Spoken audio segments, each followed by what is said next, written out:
Engagé dans la préservation de l'environnement et la valorisation de la biodiversité, l'ONG Survie de la mère et de l'enfant, avec l'appui financier du CDKN et du CRDI, poursuit la mise en œuvre de son projet de révalorisation des forêts sacrées dans le département des Collines. Après les campagnes de reboisement réalisées sur plusieurs sites sacrés, l'organisation a franchi une nouvelle étape à travers la tenue de 2 ateliers de renforcement des capacités, respectivement les 19 et 21 mai 2026 à Dassazmé et à Savé. Ces rencontres ont réuni les membres des équipes locales de gestion des forêts sacrées sous le leadership de Bernard Yantonou, directeur exécutif de l'ONG et coordonnateur du projet. Après avoir contribué à reboiser les forêts l'année dernière, et l'opération devrait continuer cette année également. Mais en prélude à cela, nous avons voulu renforcer la capacité des comités qui ont été installés pour gérer ces forêts sacrées.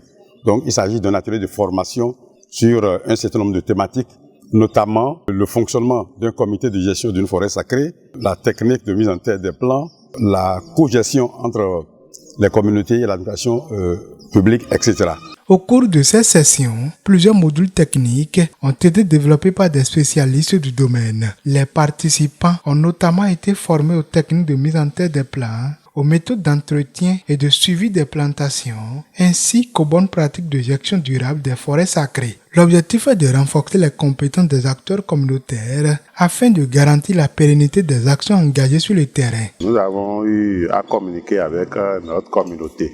La communauté qui s'occupe des forêts sacrées et de notre campagne. Donc cette communauté est intéressée par la question de la mise en terre des plants, l'entretien et la sauvegarde du couvert végétal. Donc ceci nous a permis de leur donner ce que nous avons pour qu'ils puissent planter, entretenir. Et l'opportunité là nous a été offerte par l'ONG Survie de la mère et de l'enfant. Dignitaires religieux, représentants de la société civile, femmes leaders et autres membres des comités de gestion ont activement pris part aux travaux. À l'issue de ces formations, les participants se sont dit mieux outillés pour assurer efficacement la protection, la restauration et la valorisation des espaces forestiers sacrés de leur localité. C'est le 1er juin qui s'annonce. L'ONG Suivi de la mère et de l'enfant nous a rassemblés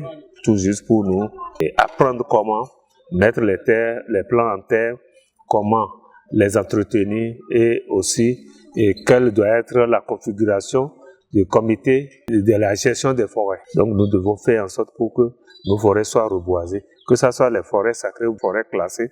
Nous allons nous mettre en synergie avec l'agent des eaux et forêts et avec le gouvernement pour que nous puissions reboiser nos forêts. À travers cette initiative, l'ONG Survie de la mère et de l'enfant réaffirme son engagement en faveur de la conservation de la biodiversité et du développement durable.